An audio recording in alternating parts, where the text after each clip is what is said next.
This video, we're going to focus on backdrops, and that's what our scenery is going to look like. So here, when you start off, you usually have this white looking backdrop, which is essentially no backdrop.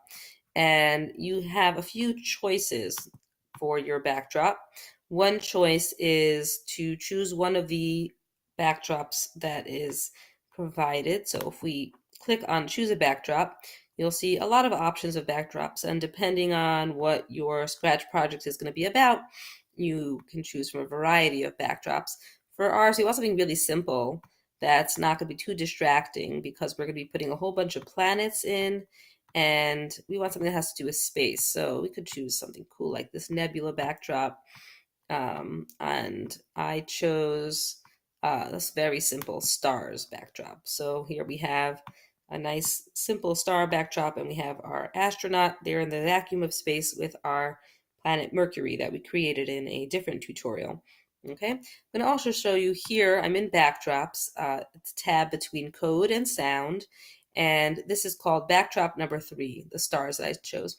And I actually already created a backdrop called space that I created using the paintbrush feature, and I'd like to show you how I did that. So back up here, there are other choices. I could choose to paint my own backdrop, which is fun, surprise backdrop, and then there's always, you could upload a backdrop, which could also be a great option where you can upload a picture or an image that's not copyrighted to use as your backdrop. So let's look at the paint your backdrop. So when I click on this, you notice it created a 4th backdrop. Okay, now if I don't need all these backdrops, I can say, well, I'm going to delete backdrop number 1. So just like when we deleted our sprites, this little X appears here, and I can click on it, and now I'm down to 3 backdrops. Okay, so depending on what your Scratch project is going to be about, you'll have a different amount of backdrops, but let's just stick to basic 2.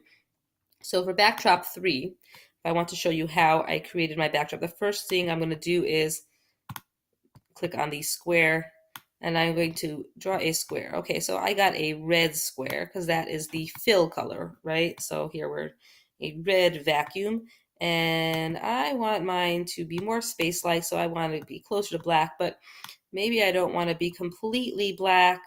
Give it a little bit more personality. So what I might do is try and create some kind of contrast between 2 parts. So here I can choose to have 2 different shades. Let's do a light gray here and a black here.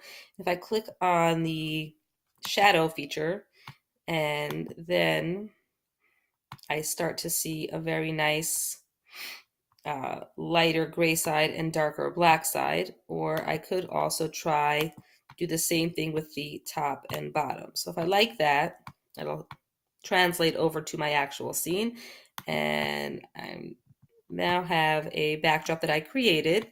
Okay, and if I wanted to, I could take my paintbrush and maybe see if we could get in some trying to get some there we go, some yellow stars. So adjusting, there's 3 different colors you're adjusting: the color, saturation, and brightness. Okay, so trying to get some stars in here. So if I wanted to, I could now take my, and this might get a little confusing because they also have some planets, but I actually would like to create the, maybe the Big Dipper or the Little Dipper. That's not quite so accurate, but if you want to do something with constellations, this could be a great way to do it. Okay, so that's how we could do that. If I decide I don't like it, I have this wonderful undo button. I can press the back undo button and get rid of my little constellation. Okay, so here's a backdrop I created. Here's a backdrop that I chose. And now what happens when I want to switch between the 2 backdrops? Okay, so we'll talk about different ways to switch between 2 backdrops. And I don't need 3 backdrops. So what I'm going to do is I'm going to get rid of one of these backdrops. We'll remove backdrop number 1.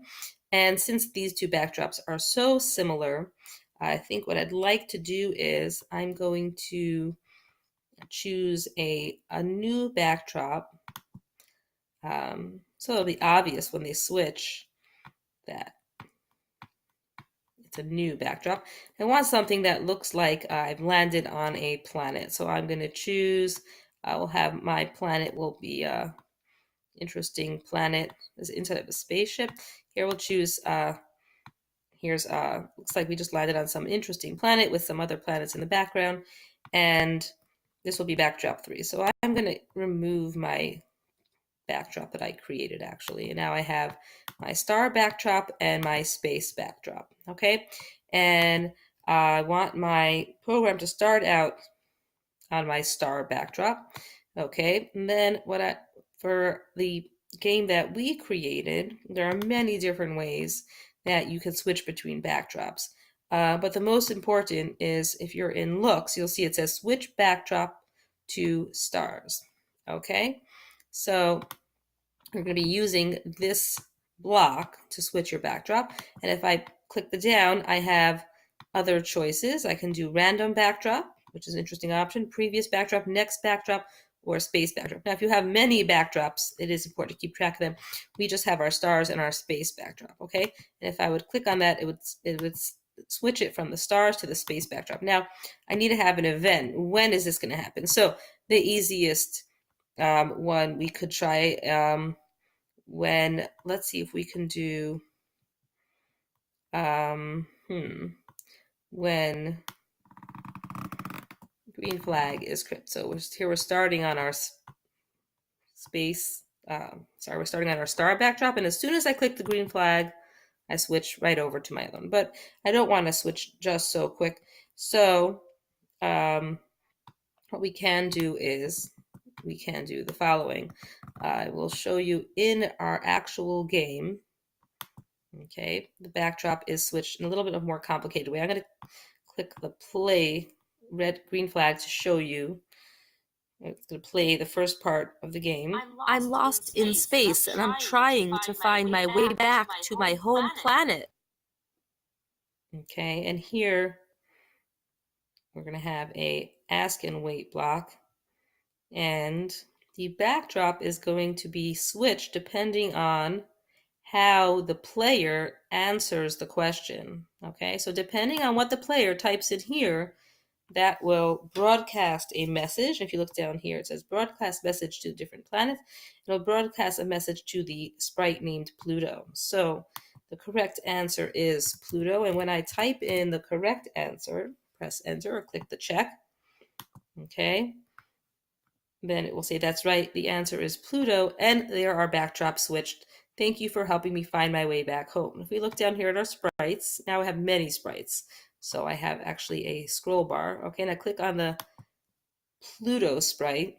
Okay, there's my switch backdrop to space. Okay, so Pluto receives the broadcast message, and after it responds, it is programmed to switch the backdrop to space. So in this game, the backdrop switches by a broadcast message, and when the sprite Pluto receives the message, it says, that's right, the answer is Pluto for 3 seconds, and then we'll switch the backdrop to space.